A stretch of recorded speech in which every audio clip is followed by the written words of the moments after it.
त्यांचा विस्तृत परिचय मी त्यांच्या व्याख्यानाच्या वेळेला करून देईनच।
आणि श्रीफळ देऊन त्यांचं स्वागत करतोय। अभ्यंकर यांचं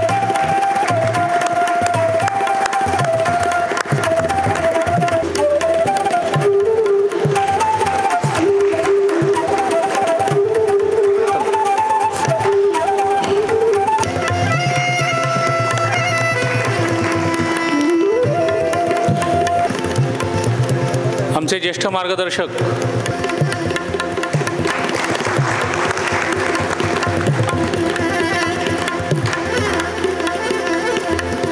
वासुदेव शेठ,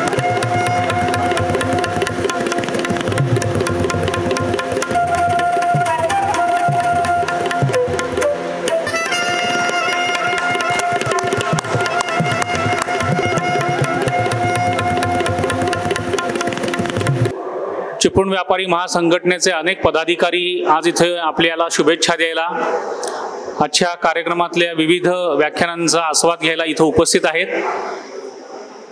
आमच्या विनंतीला मान देऊन चिपळूणातील विविध क्षेत्रातील व्यापारी क्षेत्रातील मान्यवर उपस्थित आहेत, त्या सर्व व्यापारी बंधूंचं इथं मी पुन्हा एकदा स्वागत करतो।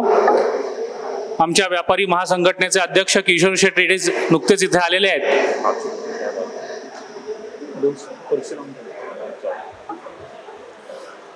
तर किशोर शेठ रेड्डी यांना विनंती करतो की त्यांनी व्यासपीठावर यावं। आमचे अन्न व औषध प्रशासनाचे अधिकारी श्री विजयजी पाचपोते साहेब यांचंही स्वागत झालंय, त्यांनाही विनंती करतो की त्यांनी व्यासपीठावर यावं।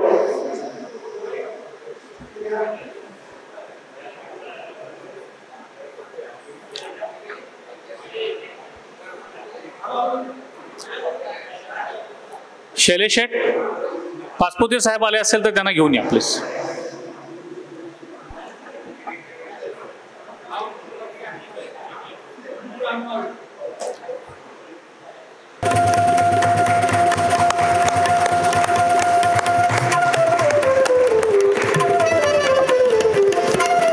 चिपळूण व्यापारी अध्यक्ष तडफदार तरुण नेतृत्व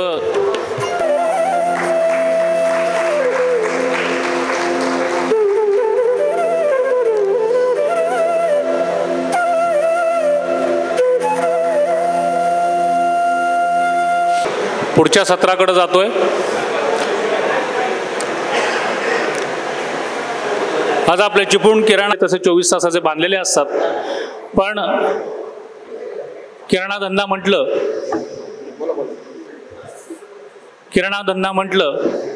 की त्याला पेरिशेबल गुड्स म्हटलं जातं।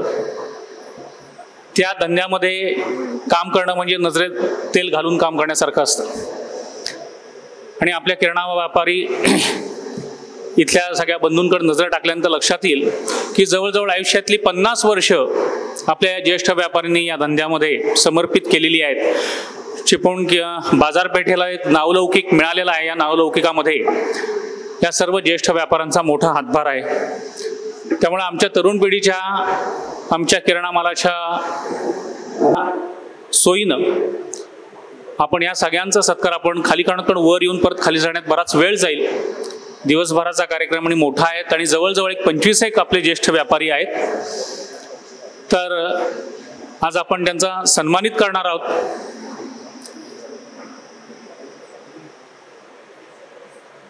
मगाशी म्हटल्याप्रमाणे जे कोण उशिरा आलेले असतील त्या सर्व सन्मानित निमंत्रित ज्येष्ठ व्यापाऱ्यांनी पुढे येऊन बसावं. आपण त्यांना एक मोमेंटो म्हणून, जीवन गौरव मोमेंटो म्हणून आपण त्यांना एक मोमेंटो देतोय. त्यांनाही बुके आणि श्रीफळ देणार आहोत. असं सत्काराचं स्वरूप असेल. मी या सर्व व्यापाऱ्यांना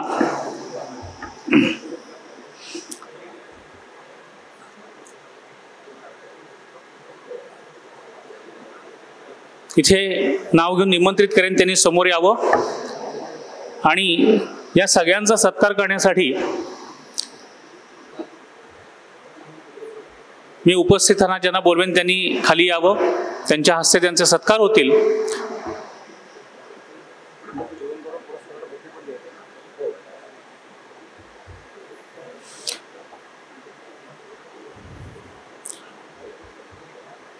खरं म्हणजे आपला तसा बऱ्यापैकी वेळेत कार्यक्रम सुरू झाला होता आणि जरी आपण वयस्कर म्हटलं तरी मला असं वाटतंय, आता मला असं सुचतंय की जरी खाली करण्यापेक्षा आपण त्यांना वरच बोलू. एखाद दुसरे ज्यांना वरती चढून येणं शक्य नसेल त्यांच्यासाठी आपण खाली सत्कार करू. पण फार वेळ जाणार नाही कारण तसे आपण वेळेत कार्यक्रम सुरू केलेला होता आपला आणि ते छान दिसेल. त्यामुळं मी ज्यांची नावं घेतोय त्या सर्व व्यापाऱ्यांनी स्टेजवरच यावं आणि उपस्थितांच्या हस्ते त्यांचा सत्कार करावा. तत्पूर्वी आज आपल्या या कार्यक्रमाला जिल्हा कार्यकारिणीचे इतर सदस्यही उपस्थित आहेत. मिलिंद शेठ शेतूत, शेत कोळवणकर शेठ जाकादेवीचे, त्याचबरोबर अजून कोण आलेत का आपल्या बरोबर पदाधिकारी? हे झालं मगाशी. खाली अजून कोण आहेत?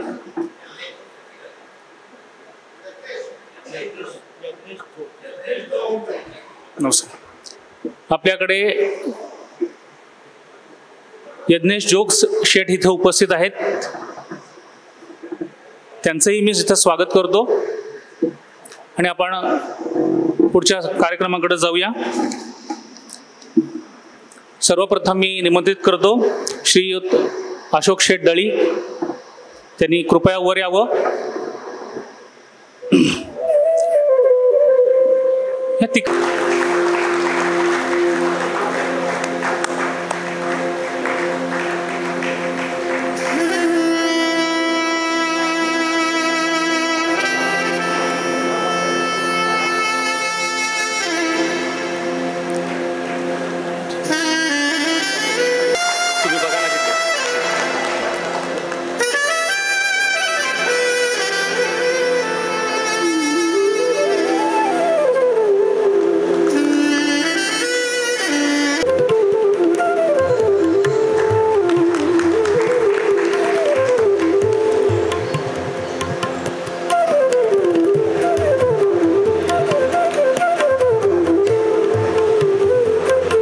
भाऊशेठ जाडकर यांना विनंती करतो की त्यांनी व्यासपीठावर यावं.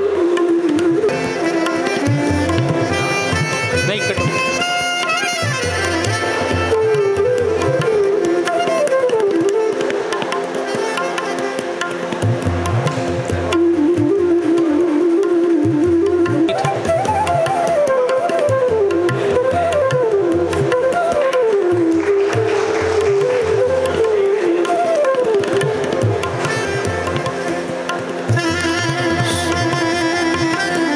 पुढील ज्येष्ठ व्यापारी श्रीयुत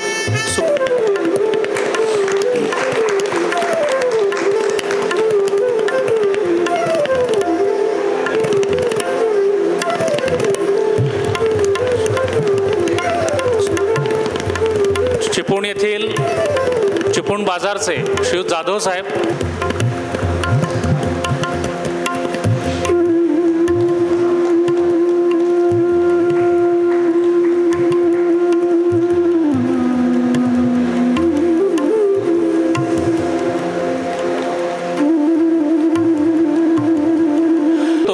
की त्यांनी तलाठी शेटना सन्मानित करावं।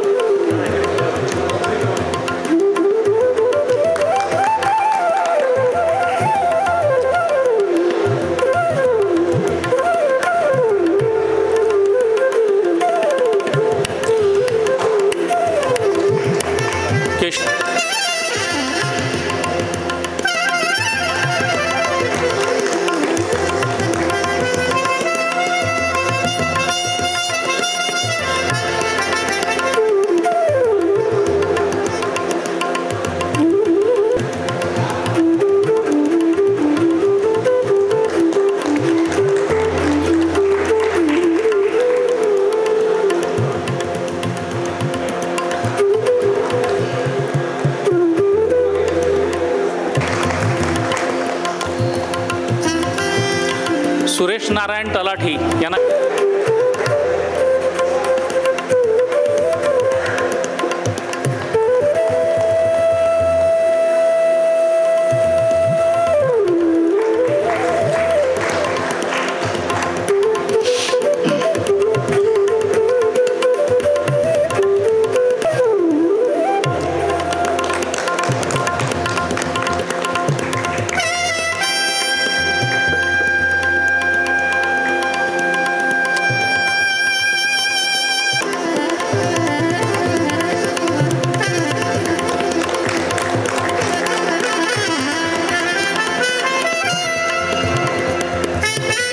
आम्ही करतो की त्यांनी सन्मान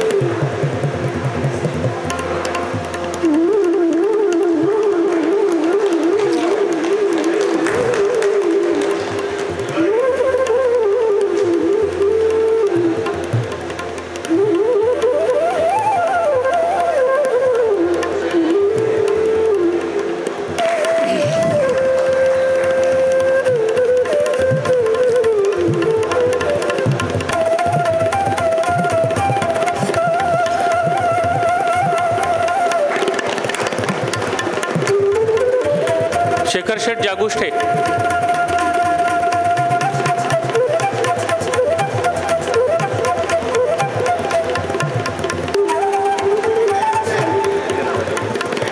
दोन तीन भाऊजर ठीक आहे होतील। अजून कोण आहे? अशोक बाळकृष्ण खेराडे, अशोक शेठ,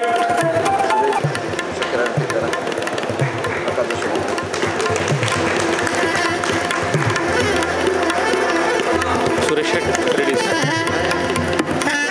सुरेश शेठ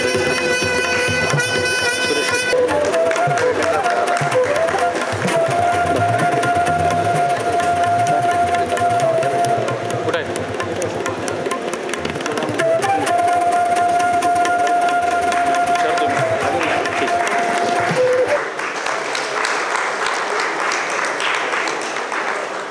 आमचे प्रकाश शेठ जोशी, शमशू शेठ संडगे, संजय शेठ यांच्या मार्गदर्शनाखाली आम्ही पुढील पिढी कार्यरत आहोत। लिस्ट आहे, सन्मानपत्र दिलंय पण कोणाचं नाव घ्यायचं राहिलं असेल तर कृपया सांगावं, कारण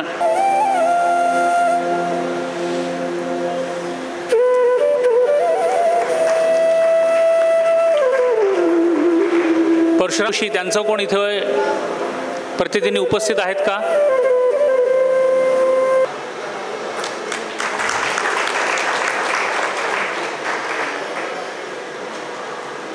त्याचबरोबर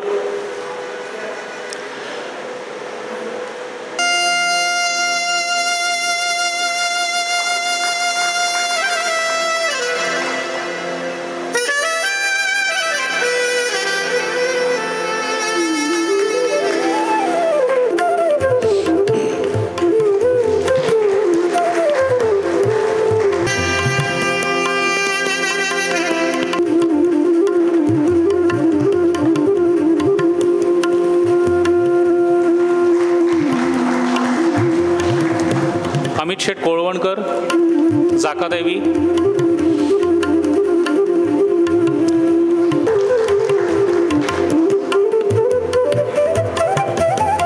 शैलेश शेठना विनंती करतो की प्रमोद शेठ काटकरांचा त्यांनी सन्मान करावा.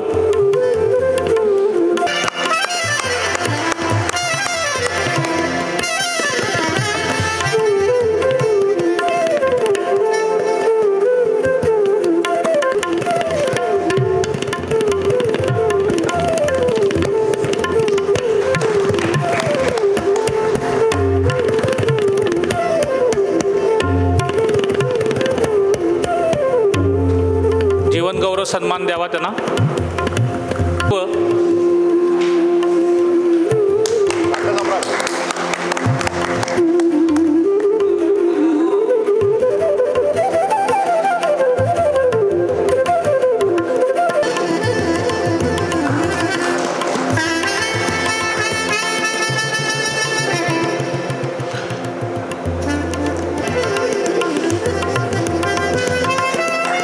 तरुण पिढी पाठीमागं समर्थपणे उभे राहिलेले असतात.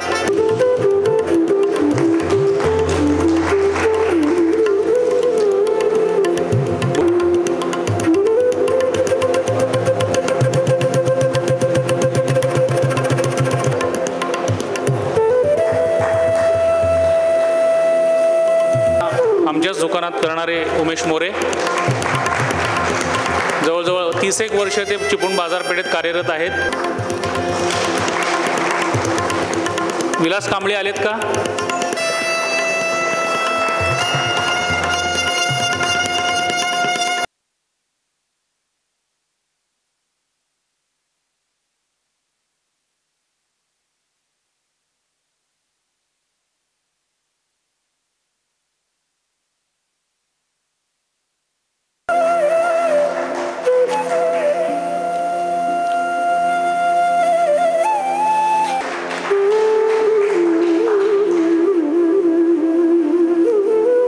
आणि कधीही कुठेही त्यांचा कार्यक्रमामध्ये ज्यांची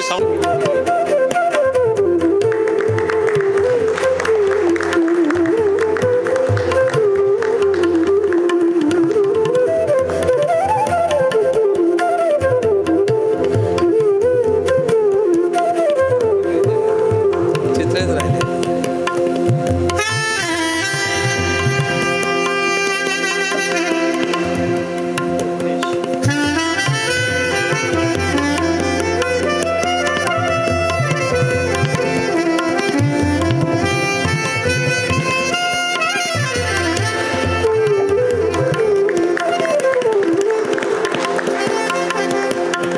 चिपळूण व्यापारी स्नेह मेळाव्याला आपण सगळेजण जमलेलो आहोत.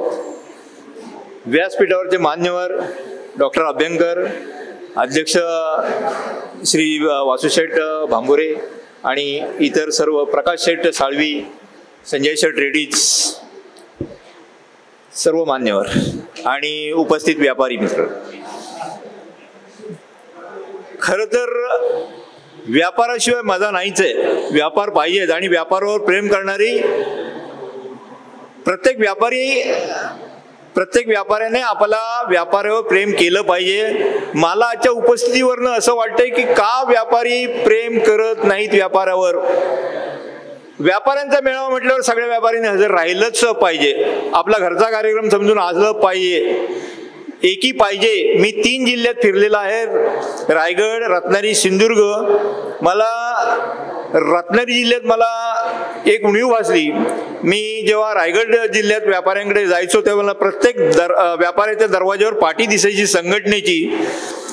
तसंच सिंधुदुर्ग जिल्ह्यात पण मला एकी खूप दिसली, चांगली एकी दिसली. मला सिंधुदुर्ग जिल्ह्यात एकदा कार्यक्रम करायचा होता, अन्न औषध प्रशासन आणि खातू मसाले याच्या संयुक्त विद्यमाने. म्हणून मी अन्न औषध प्रशासन साहेबांना मी फोन केला होता की असं असं मला कार्यक्रम घ्यायचा आहे, सगळा खर्च खातू मसाले उद्योग करेल. पण ते मला म्हणाले आधी त्यांची परवानगी काढा, त्यांची एकी खूप आहे.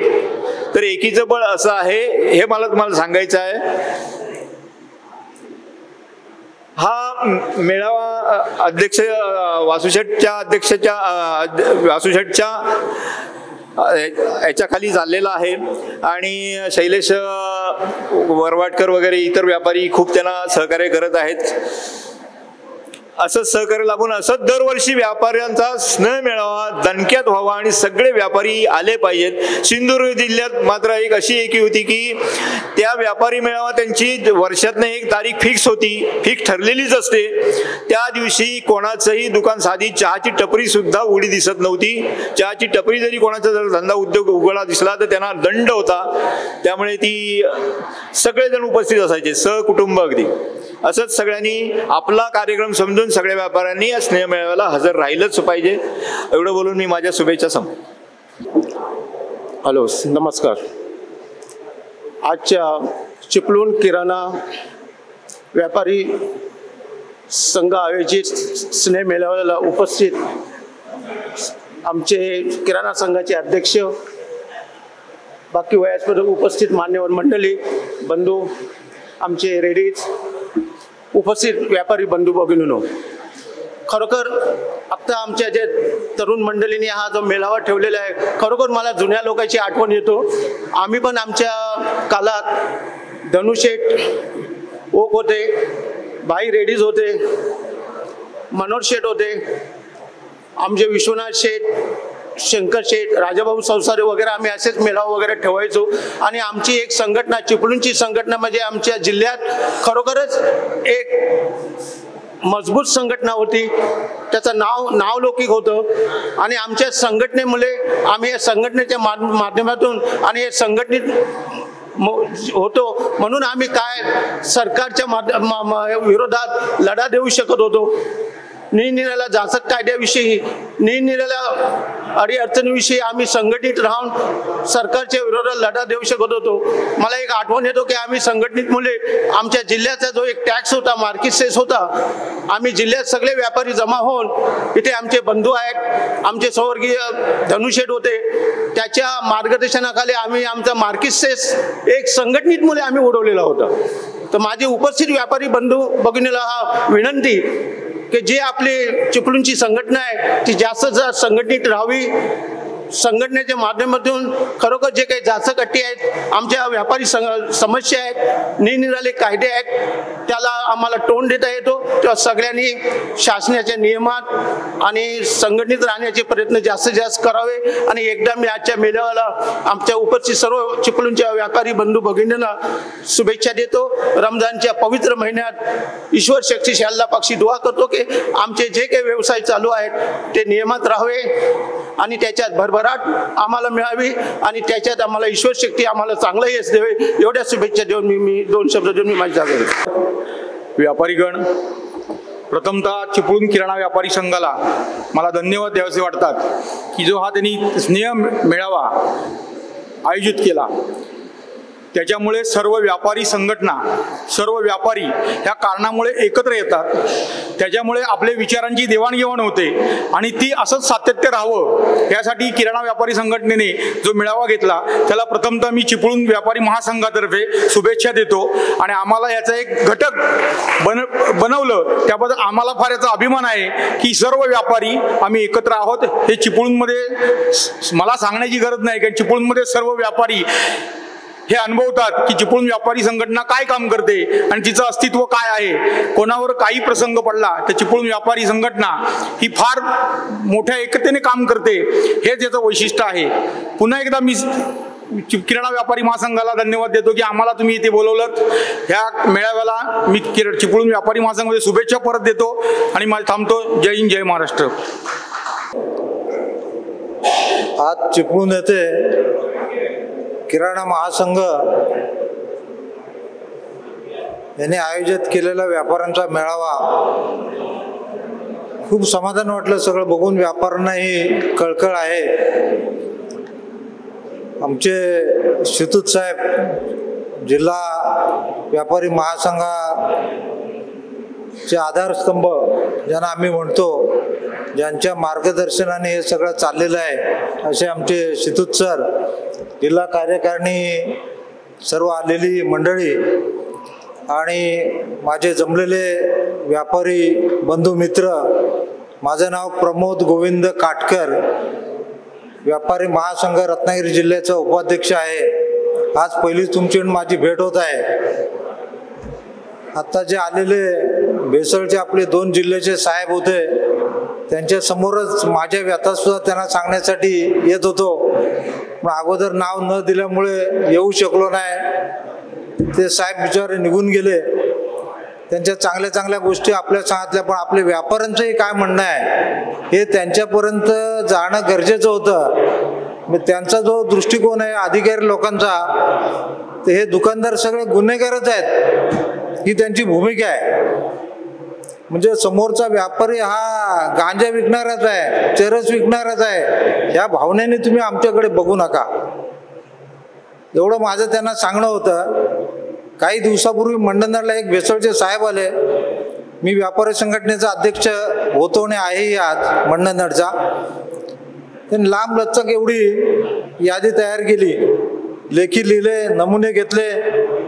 माझा दुकानदार पारेख घाबरला जाम, माझ्याकडे आला आणि म्हणायला लागला, प्रमोद शेठ म्हणले अधिकारी आलेत, ते ऐकायला काय तयार नाही काहीच गोष्ट. तर मी तिथे गेलो तुम्हाला सांगतो, आणि संबंधित माणसाकडून ते कागद हातात घेतला आणि तो सुद्धा भावचळून गेला की हा माणूस एक घेतो हातात कागद, घेतो का ओढतो का, कागद फाडून टाकला, असा नाही असा दोन्ही साईडने फाडून टाकला, चुरगळ केलं आणि टाकून दिला. तो भेसळचा अधिकारी सुद्धा एकदम हे झाला, गडबड लागली. म्हणलं हा माणूस तर नक्की कोण आहे. मी बोललो माझं नाव आहे प्रमोद गोविंद काटकर, मी व्यापारी संघटनेचा अध्यक्ष आहे, तुमचं काय म्हणणं असेल ते माझ्या दुकानात आहे, आपण बोलूया. पहिली गोष्ट म्हणजे एक लक्षात ठेवा, हे लोक जे आपल्याकडे गुन्हेगार म्हणून जे बघण्याची त्यांची भूमिका आहे बऱ्याचशा वेळेला, ती घाबरू नका. पहिली गोष्ट व्यापाऱ्यांनी, आपण चोरी नाही ना करत. तुम्ही सांगाल त्या तत्वाने ब्रह्मदेव जरी दुकानात येऊन उभा राहिला तरी धंदा करू शकत नाही तुमच्या चौकटीत. त्याच्यासाठी आपली सुद्धा एकजूट पाहिजे, बरोबर आहे ना. बळी कुणाला देतात, फक्त बकऱ्याला देतात. 10 गाव एकत्र आले तरी म्हणत नाही की यावर्षी शिमगा आहे, वाघाच्या बछड्याला बळी देऊया. बळी फक्त बकऱ्याला दिला जातो. एवढंच या शुभदिनी मी इथे सांगायसाठी आलोय. द्राक्ष एकत्र असली तर त्याची किंमत 100 रुपये आहेत, तरी द्राक्ष जर टोपलीत पडली तर त्याचा भाव 10 रुपये किलो आहे. एवढंच मित्रांनो लक्ष ठेवा.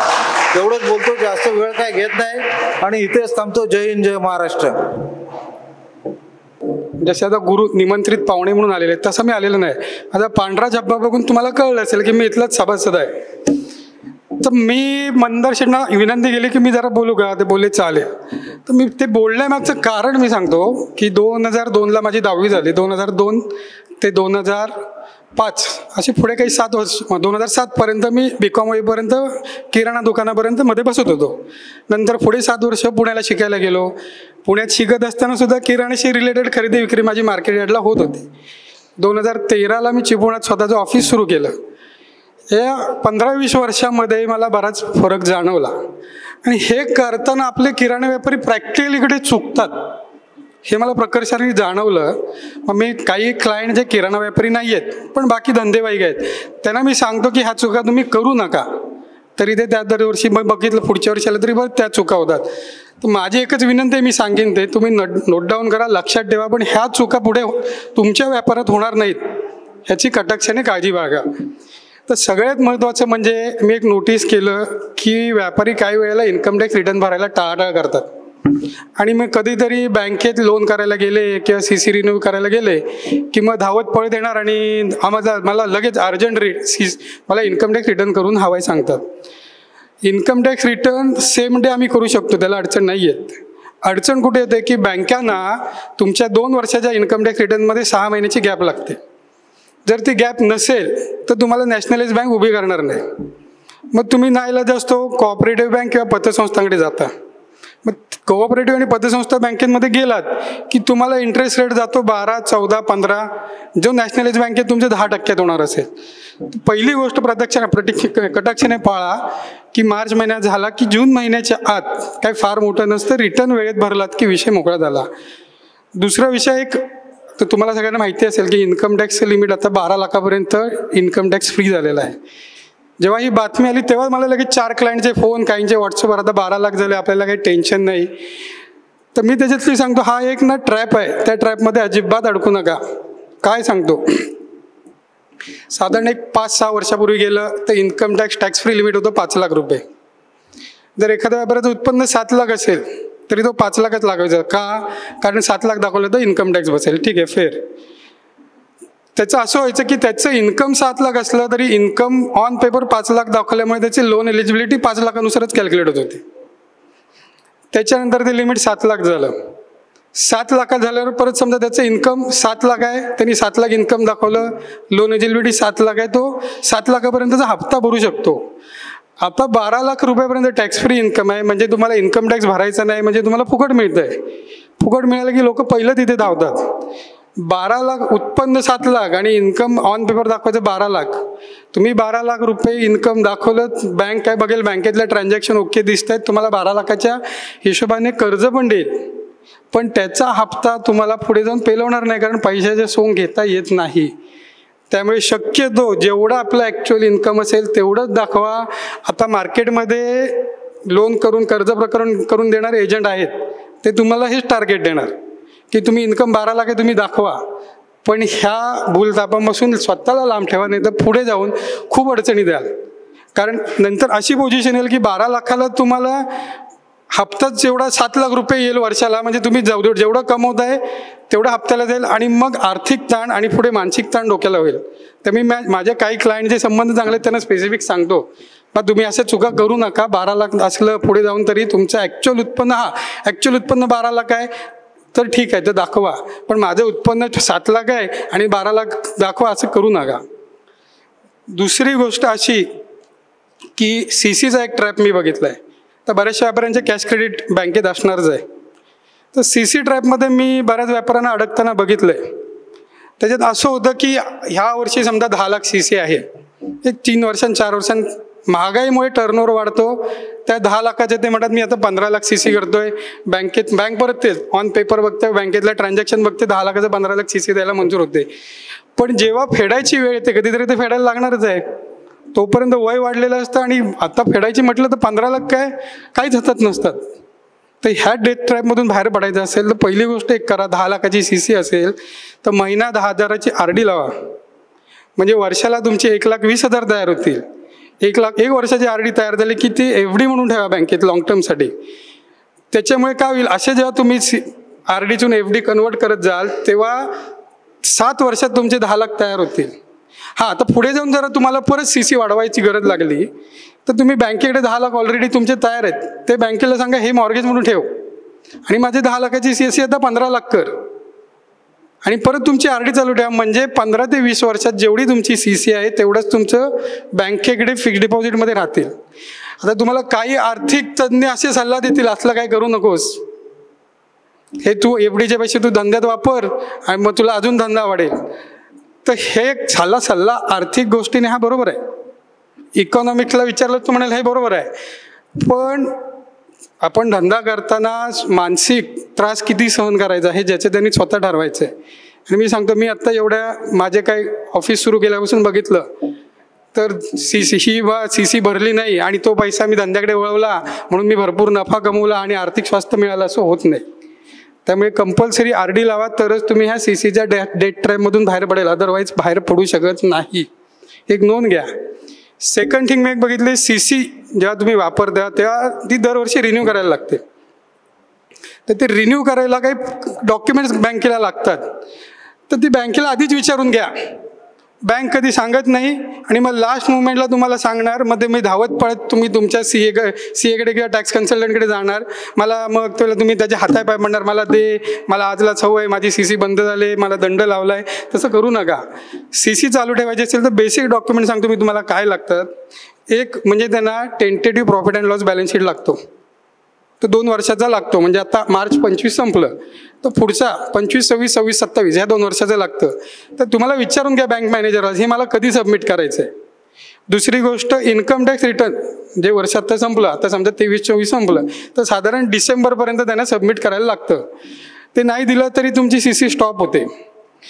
तिसरी गोष्ट स्टॉक स्टेटमेंट. आम्ही CCचं जेव्हा स्टेटमेंट हातात येतं ते आम्ही बघतो स्टॉक स्टेटमेंट दिलेलं नाही म्हणून बँकांनी एवढे वारेमाप चार्जेस लावलेले आहेत.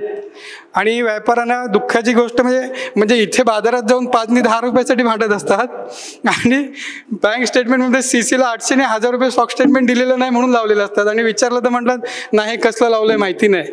म्हणजे एकाची तर अशी पोझिशन आली की CC 10 लाख रुपये आणि हे सगळे असे चार्जेस म्हणून त्याने 50,000 रुपये भरला आणि त्याला याची कल्पनाच नव्हती की आपण वर्षाला नुसते 50,000 रुपये बँक चार्जेस म्हणून भरलेत.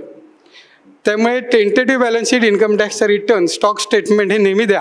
स्टॉक स्टेटमेंटला आता तुम्ही आपले जर म्हणून मी सांगतो काय करायचं, त्यांना विचारायचं बा मी मंथली द्यायचं आहे की क्वार्टरली द्यायचं आहे, त्यांना विचारून घ्या CC स्टेटमेंट कधी द्यायचं आहे. एक दिवस बसून व्यवस्थित तुम्ही एकदाच तो उतरवून घ्या. अख्ख्या वर्षाचं स्टॉक स्टेटमेंट आधीच बनवून ठेवा.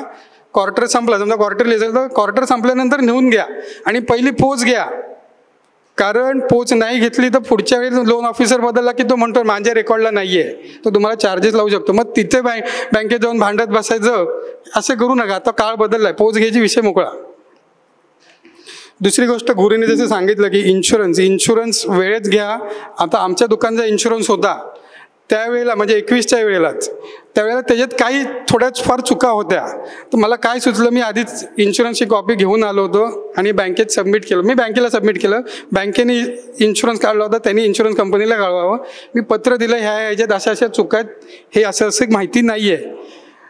त्यामुळे जेव्हा सर्वेअर आला त्याला मी पत्र दाखवलं, मग त्यांनी ते रिपोर्ट केलं इन्शुरन्स कंपनीला की ह्याने इंटिमेट केलं होतं. त्यामुळे ते काही मुद्दे होते ते आम्हाला अडचणीचे ठरले नाहीत. त्यामुळे इन्शुरन्स वेळेत बँकेने काढलाय की नाही, त्याच्यात आपले मुद्दे कव्हर झालेत की नाही, ही आपलीच जबाबदारी आहे.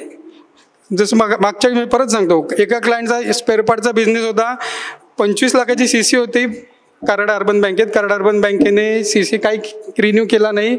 मग तिथे जाऊन तो भांडला, आदळापट केला, मी तुमच्यावर कन्झ्युमर कोर्टात जाईन म्हटलं. मग मला येऊन भेटला, तुमचं काय म्हणणं आहे म्हटलं, ह्याचा काही उपयोग होणार नाही. CC काढायची जबाबदारी तुमची होती. मी लोन नाही भरणार म्हटलं, लोन नाही भरलास तू प्रॉपर्टी मॉर्गेज ठेवलीस ती लिलावात जाईल, धंदा बंद करायला लागेल. आता तू ठरव, आपली चूक ॲक्सेप्ट करून पुढे चूक होणार नाही हे करायचं की सगळंच विकून मोकळायचं. त्यामुळे इन्शुरन्स ही व्यापाऱ्यांची जबाबदारी आहे, कटाक्षाने लक्षात ठेवा. दुसरी गोष्ट, बँक चार्जेस लावायचे कारण म्हणजे CCमध्ये टर्नओव्हर करत नाहीत काही व्यापारी. CC काढतात आणि तशी झोपलेली ठेवतात. मग कधीतरी त्यांना अपेक्षित टर्नओव्हर नाही झाला की मग त्याचे पण इंटरेस्ट पेनल्टी लावतात. आणि परत सांगतो की काही वर्षांपूर्वी जे आता जुने CC वाले असतील त्यांना माहिती असेल की बँक व्याज सोडलं तर तुम्हाला काही लावत नव्हतं. आता व्याज सोडून बँका बरंच काही लावतात. त्यामुळे त्याची बँकेकडे एकदा बसून मला सांगा तुम्ही कुठल्या कुठल्या गोष्टीचे मला चार्जेस लावणार आहात. म्हणजे आता तुम्हाला सांगतो PM ह्याचे पंतप्रधान ह्याच्या योजनेमध्ये तुम्हाला लोन मिळतं 10 लाख विदाऊट जामीन. तर ते बऱ्याच जणांना वाटतं की काय आपल्याला इश्यू नाही, आपल्याला विदाऊट जामीन मिळणार आहे. पण त्याच्यामध्ये दर वर्षाला तुमच्याकडून 10 ते 12,000 रुपये इन्शुरन्स घेतात. हे कोणाला माहितीच नाही आहे. तर ती सगळी माहिती घ्या तुम्ही, माझ्याकडून काय चार्जेस घेणार आहात, माझ्याकडून कसला इन्शुरन्स घेणार आहात. तो इन्शुरन्स एका व्यापाऱ्याच्या बघितला म्हटलं कसला इन्शुरन्स नाही माहिती नाही. मग मी माहिती घेतली तर असं होतं की बँक तुमच्याकडून काही सिक्युरिटी म्हणजे तारण घेणार नाही आहे, तुमच्याकडून जामीन घेणार नाही आहे. उद्या ते कर्ज बुडलं तर भरणार कोण, म्हणून तो इन्शुरन्सचा हप्ता तुमच्याकडून घेणार आहे. म्हणजे थोडक्यात बाहेरची व्यक्ती कोण जामीन राहत नाही म्हणून इन्शुरन्स कंपनी तुम्हाला जामीन राहते आणि त्या बदल्यात इन्शुरन्स कंपनी तुमच्याकडून 10,000 रुपये कमिशन घेते असं म्हटलं तरी झालं. तर बँक स्टेटमेंट तुमचं कटाक्षाने पाळा, बघा, चेक करा. त्याच्यावरून एक मुद्दा अजून एक सांगतो. मागच्या कोणीतरी आत्ता विचारलं की ऑडिट करू की नको. तर ऑडिटचा एक किस्सा मागच्या वर्षी झाला होता. क्लायंटचं ऑडिट चालू होतं, आपल्या जिथली बँक होती, मी नावही सांगतो मला काही अडचण नाही आहे, बँक ऑफ इंडियाचा विषय होता तो. ऑडिट चालू होतं, त्या बँकेतून परस्पर ट्रान्सफरची एंट्री करत होती. काही 20,000 रुपये होते आणि काहीतरी 7,000-8,000 रुपये झाले होते. ऑडिटला बसलो होतो, म्हटलं व्यापाऱ्याला विचारले पैसे कोणाला ट्रान्सफर केलेस, त्याला काही सांगता येईना. तो बोलला बघतो. म्हटलं बघ बाबा, ऑडिटची तारीख संपत आलेली, आपल्याला माहिती आहे ऑडिटरच्या शेवटी व्यापारी सगळ्यात शेवटीच येणार. म्हटलं तू नाही आलास तर काय मी काय उडवून विषय मोकळा करणार, मी काही थांबणार नाही. तर नशीब एवढंच की तो व्यापारी बोलला नाही मी जाऊन चेक करतो. मग बँकेत जाऊन बसला, चेक केला आणि तो काय लोन ऑफिसर त्याला आधी दाद देईना. मग बरंच अजून खोलत गेल्यानंतर त्याला असं कळलं की तो जो लोन ऑफिसर होता तो फ्रॉड होता. आणि त्यांनी ते पैसे त्याचे CC वाढवून दिला म्हणून चोख कमिशन म्हणून काढला आणि ते डायरेक्ट तिराईत माणसाला ट्रान्सफर केलेलं आणि त्याच्या अकाउंटला तो UP बिहारचा होता आणि डायरेक्ट त्याच्या अकाउंटला ट्रान्सफर केलेला. मग त्यांनी मला विचारलं मग काय करू. म्हटलं तू ठरव, तुझ्यासाठी ही रक्कम छोटी आहे की मोठी आहे. तू कंप्लेंट केलीस तर तुला 100% पैसे बँकेला काहीतरी ॲक्शन घ्यावी लागेल. मग त्यांनी केलं आणि तसं. आणि मग नंतर अजून खोलात गेल्यानंतर त्या बँकेतले काही आपले लोकल होते त्यांनी सांगितलं आणि बरं झालं कंप्लेंट केलीत, कारण त्यांनी असे बऱ्याच जणांचे ट्रान्सफर केलेत आणि अजून 3-4 कंप्लेंट आल्यात. आणि ह्या गोष्टीला कंप्लेंट केल्यानंतर 6-7 महिने झाल्यानंतर तो म्हणतो, तो मॅनेजर म्हणजे ऑफिसर, लोन ऑफिसर आला, सकाळ घराजवळ आला, माझ्याकडे हातात पैसे दिला आणि सांगितलं ती जरा कंप्लेंट सांगा, काही माझी कंप्लेंट आणि मागे करा, आणि त्याचे पैसे मिळाले. आता हे ऑडिट नसतं तर त्याला कळलंही नसतं की आपल्या अकाउंटमधून परस्पर 20,000 ट्रान्सफर झालेत. दुसरी गोष्ट टर्म लोन. टर्म लोनमध्ये तुम्हाला माहिती आहे सगळं की हप्ता रेग्युलर जात असतो.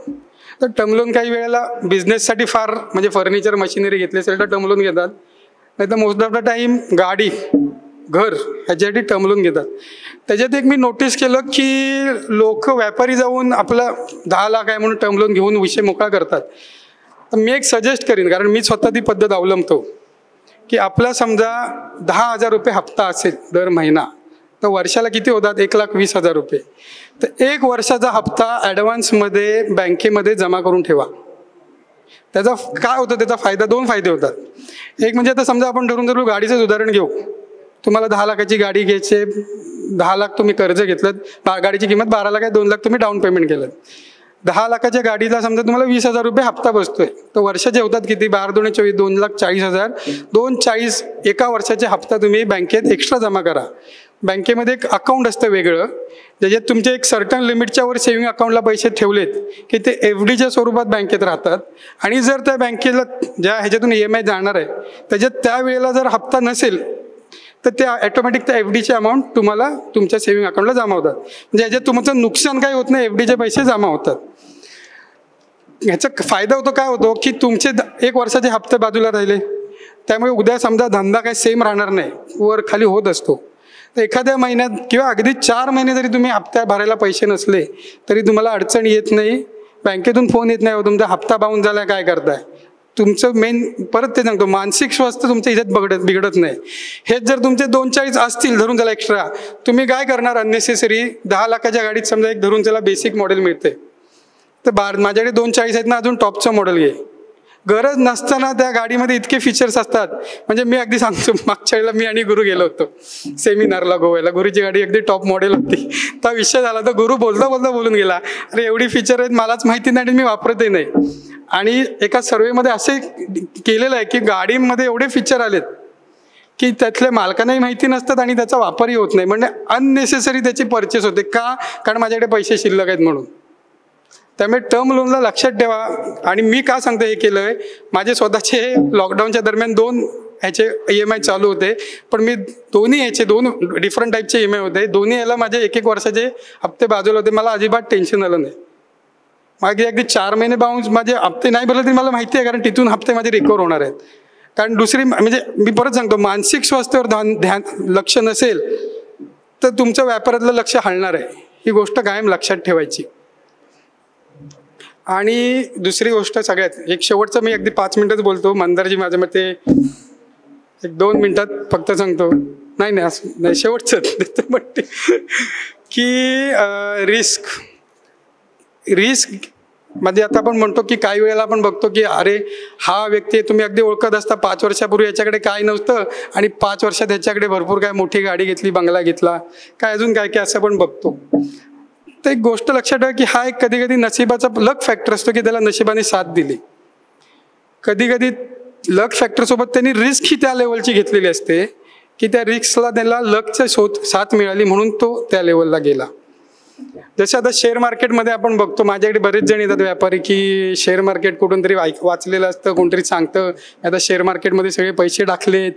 आम्ही सांगायचं काम करतो, सगळी इन्व्हेस्टमेंट करू नका. काय होईल, तुम्हाला नशिबान साथ दिला तर तुम्हाला ठीक आहे, तुम्ही चांगले पैसेही कमवाल. म्हणजे आज समजा तुमच्याकडे क्रेटा गाडी आहे आणि तुम्ही शेअर मार्केटला सगळे पैसे टाकून तुम्हाला चांगले दुप्पट टिप्पट पैसे कमवलेत, तर तुम्ही क्रेटाची उद्या जाऊन फॉर्च्युनर किंवा BMW पण घ्याल.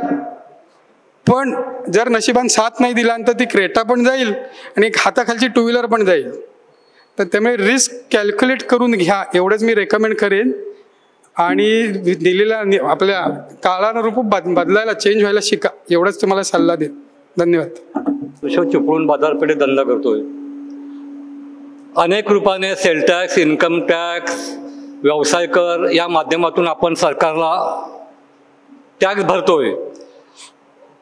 पण माझं असं वैयक्तिक मत आहे की जे 65 वर्षाच्या वरील आहेत त्यांना गव्हर्नमेंटनी 2500 रुपयाचं अनुदान द्यावं असं तुम्ही ठराव पास करा, जेणेकरून आपली मुलं त्याच्यात ओढली जातील व्यापारात. नाही तर आमचा मुलगा म्हणतोय बाबा व्यापार हा शेवटचा किराणा व्यापार आहे, ह्याच्या पुढे मुलांना मी किराणे माला व्यापारात ठेवणार नाही, मी दुसरा वैयक्तिक धंदा काहीतरी दुसरं करेन, पण किराणे मालाचा धंदा नको. जर तुम्ही गव्हर्नमेंटला असं जर सांगितलं किंवा ठराव मांडलात की दर महिन्याला निदान ग्रामीण भागात तरी दर महिन्याला 2500 रुपये अनुदान म्हणजे त्याला कुठल्या ना कुठल्या रूपाने त्याला द्यावेत, जेणेकरून आपले मुलं सुद्धा म्हणतील बा आहे सरकारचं काहीतरी प्रोटेक्शन आहे या व्यापाराला, तर असं ठराव पास केला तर बरं होईल. धन्यवाद. Good evening. नमस्कार, माझं नाव रमेश. मी मालानी ग्रुप आणि MD मार्टचा परचेस मॅनेजर. म्हणजे MD मार्टमध्ये तर सगळी ओळख आता 1 वर्ष झाला आम्हाला चिपळूणमध्ये आल्यानंतर.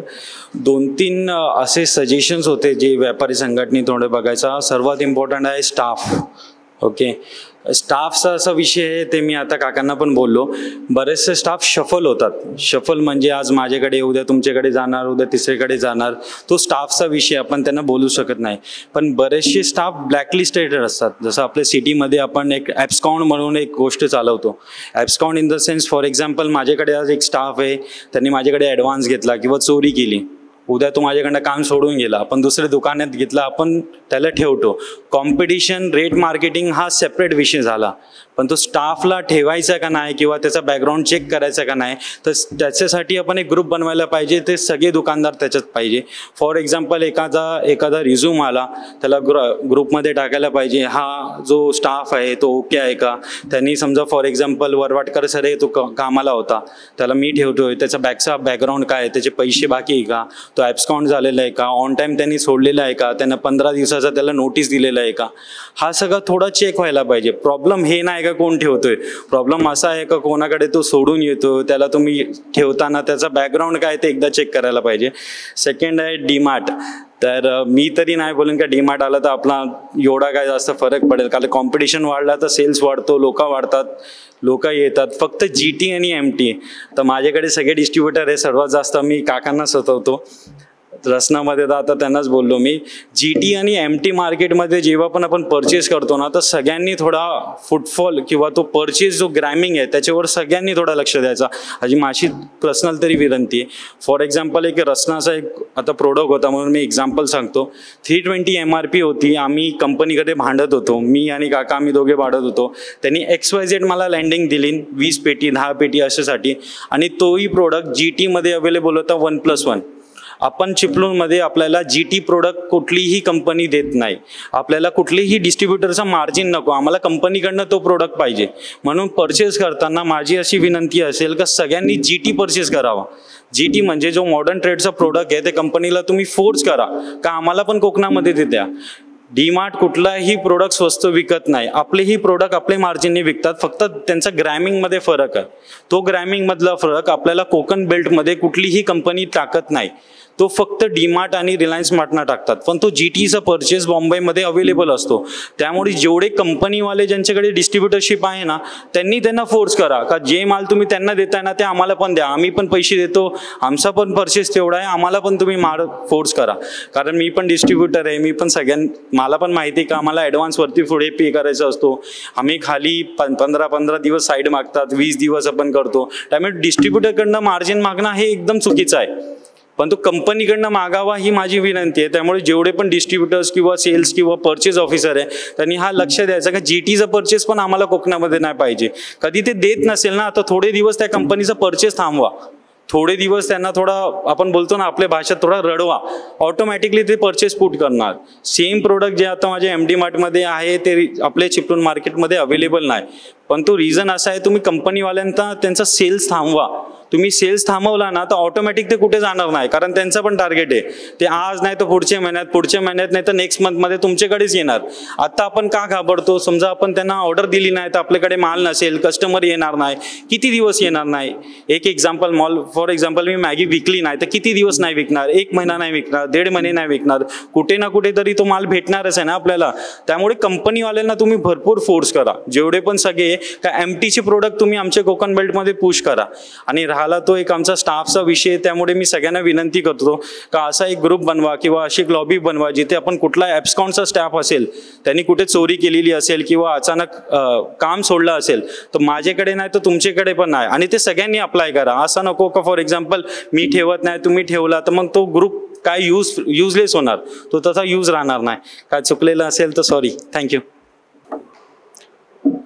शेवटचं महत्त्वाचं सत्र आभार प्रकटनाचं.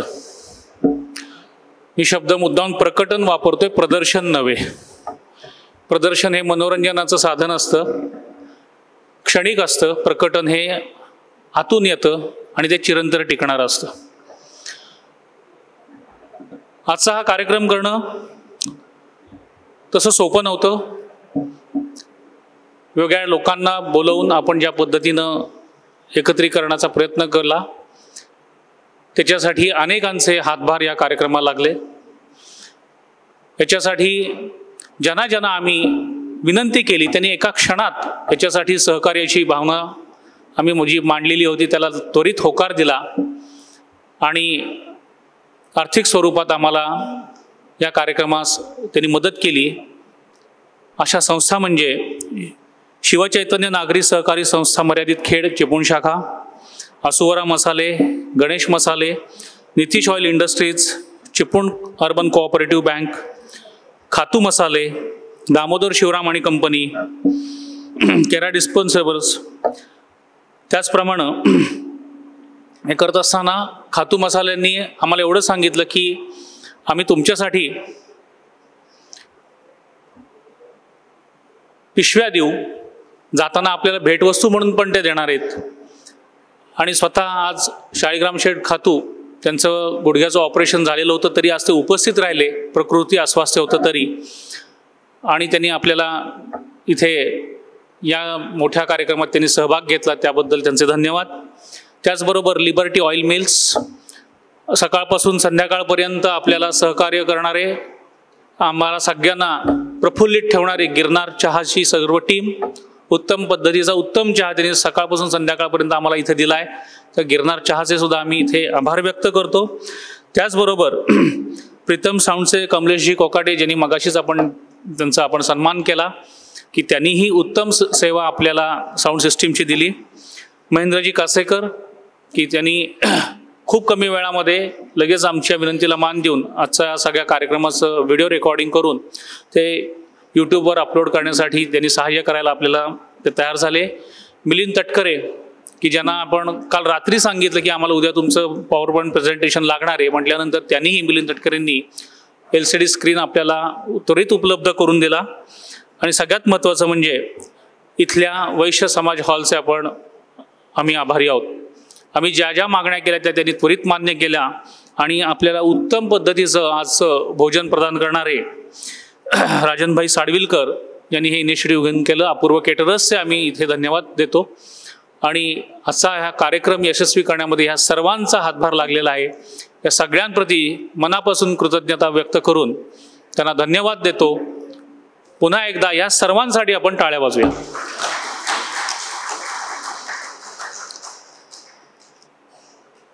कार्यक्रमाच्या समारोपाकडे जातोय, पण असेच जाऊ नका.